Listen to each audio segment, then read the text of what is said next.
வணக்கம் new Tamil cinema நேயர்களே. இன்னைக்கு நம்ம என்ன படத்தோட ரிவ்யூ கேட்க போறோம்னா, ஒரு கிடாயின் கருணை மனு.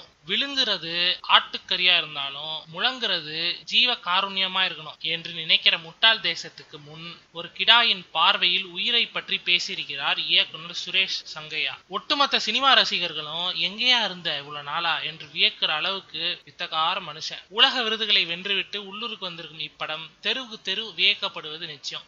சரி, ஸ்டோரி போம். குக்கிராமத்திலிருந்து குலதெய்வ வழிபாட்டுக்கு கிளம்புகிறது சுமார் 50 பேர் கொண்ட சொந்த பந்த கூட்டம். ஒரு வாடகை லாரியில் வெட்டப்படும் கிடா ஆட்டுடன் கிளம்பும் அந்த கூட்டத்தில் புதுமண தம்பதி ஒன்றும் அடக்கம். போகிற வழியில் பொட்டல் காட்டில் ஒரு ஆக்சிடென்ட். குறுக்கே விழுந்து உயிரை விடும் ஒருவனை அப்படியே விட்டுவிட்டு கிளம்புவதா, ஓரமாக புதைத்து விட்டு கிளம்புவதா, பெரும் குழப்பத்தில் அந்த நடுவழியிலேயே தங்கும் உறவுகளுக்கு நேரும் இன்னல்களும் இடுக்கணும் தான் முழு படம். அடே, ஒரு மனுஷ உயிருக்காக அவ்வளவு துடிக்கிறீங்களே, எவ்வித குற்ற உணர்ச்சியும் இல்லாமல் ஒரு ஆட்டை பலி கொடுக்க என்பதுதான் இந்த கதையின் உள் தத்துவம். ஓபனிங் காட்சியே ஒரு கிடா தன் கண் கொண்டு இந்த மனிதர்களை நோக்குவதுதான். ஆட்டின் கண் வழியே பார்த்தால் காட்சிகள் எப்படி இருக்கும் என்ற அந்த முதல் காட்சியே இந்த படம் வழக்கமான உப்புமா கிண்டல் இல்ல என்பதை சொல்லிவிடுகிறது. அதுக்கப்புறம் படத்தில் வரும் ஈரக்குச்சி எறும்புகள் கூட என்னமாய் நடித்திருக்கிறார்கள். சில பல முகங்கள் சினிமாவில் ஏற்கனவே வந்தவை, சில முற்றிலும் புதுசு. பேசுகிற ஸ்லாங், பாடி லாங்குவேஜ், சின்ன சின்ன பிரசன்டேஷன்கள் என்று அசர விட்டிருக்கிறார்கள் அத்தனை பேரும். அவ்வளவு ஏன், ஒரு படத்தின் ஹீரோயின் இப்படிதான் இருக்கணும் என்கிற இலக்கணத்தை எல்லாம் போட்டு நொறுக்கியிருக்கிறார் சுரேஷ் சங்கையா. அறிமுக நாயகி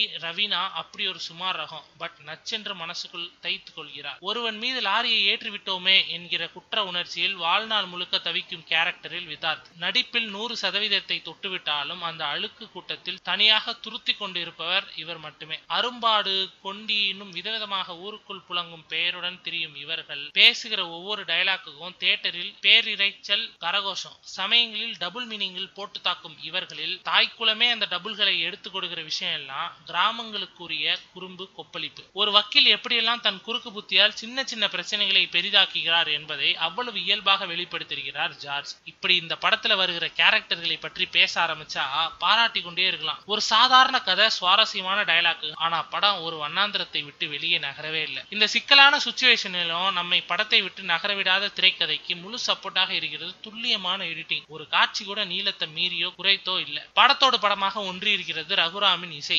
பாடலாசிரியர்கள் வேல்முருகன், குருநாதனின் வரிகளும் தனித்தனியாக கேட்டு ரசிக்கிற அளவுக்கு ஸ்பெஷல். அதிக செலவுல பதிலாக தன் மூளையை மட்டுமே அதிகம் செலவு செய்திருக்கிறார் இயக்குனர் சுரேஷ் சங்கையா. நிறைய பேர் இப்படி வாங்கையா, சினிமா பொழைக்கும், வெட்டாத கிடா வெந்தது போல ருசி